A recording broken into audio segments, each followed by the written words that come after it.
हिमाचल प्रदेशातल्या मंडीमध्ये मुसळधार ते अतिमुसळधार पावसाचा अंदाज वर्तवण्यात आला आहे। रेड अलर्ट जारी करण्यात आला आहे। बियास नदीच्या पाण्याच्या पातळीत लक्षणीय वाढ झाली।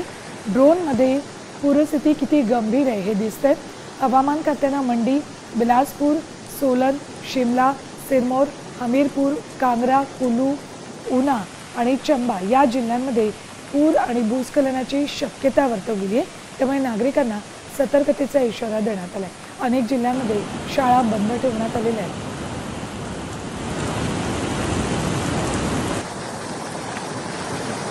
मंडीतली पूरस्थिती किती गंभीर आहे हे या दृश्यांमधून दिसतंय। नागरिकांना, स्थानिकांना सतर्कतेचा इशारा प्रशासनाकडून देण्यात आला आहे। कारण केवळ पाऊस किंवा पूर परिस्थिती नाही तर भूस्खलनाचा धोकाही वर्तवण्यात आला आहे।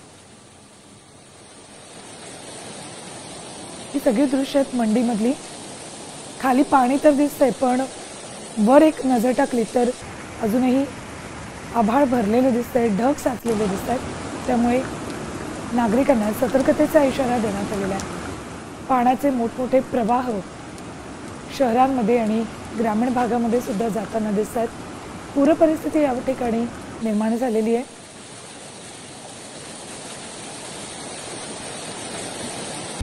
आता isakal.com आहे देशातील नंबर 1 ची मराठी न्यूज वेबसाईट। प्रत्येक अपडेटसाठी isakal.com ला नक्की भेट द्या।